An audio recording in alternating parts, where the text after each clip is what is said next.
اللهم إنك أنت قلت وقولك الحق المبين، ومن أصدق من القائلين.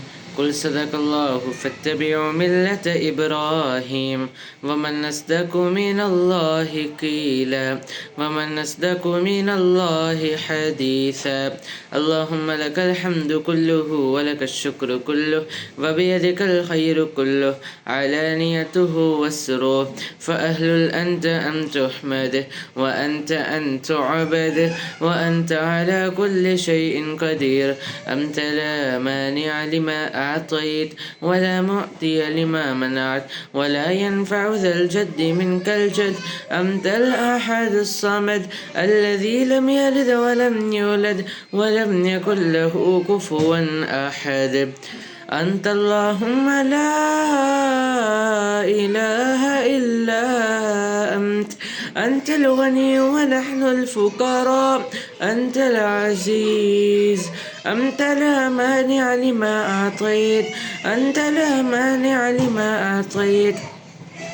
أنت الأول فليس قبلك شيء، وأنت الآخر فليس بعدك شيء، وأنت الظاهر فليس فوقك شيء، وأنت الباطن فليس دونك شيء. لك الحمد بالإيمان، ولك الحمد بالقرآن، ولك الحمد على نعمة قلوب رمضان، ولك الحمد على نعمة الإسلام.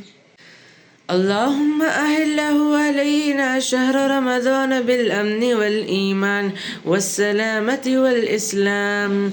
اللهم إنا نحمدك ونستعينك ونستهدئ ونؤمن بك ونتوكل عليك ونثني عليك الخير كله. نشكرك ولا نكفرك، ونخلع ونترك من يفجرك. اللهم إياك نعبد، ولك نصلي ونسجد، وإليك نسعى ونحفد. نرجو رحمتك ونخشى عذاب، إن عذابك الجد بالكفار ملحق.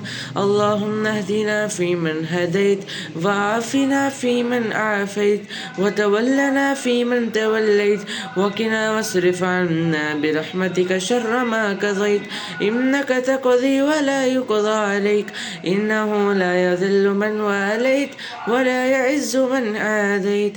تباركت ربنا وتعاليت. نستغفرك اللهم من جميع الذنوب والخطايا ونتوب إليك.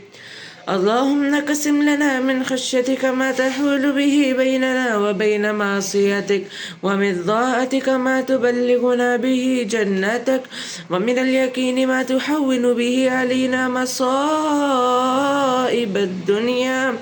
ومتعنا اللهم بأسمائنا وأبصارنا وقواتنا. اللهم إنا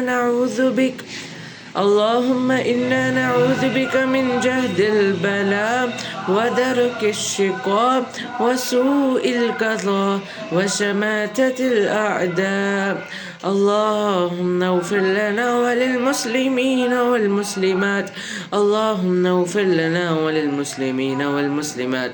اللهم اغفر لنا وللمسلمين والمسلمات.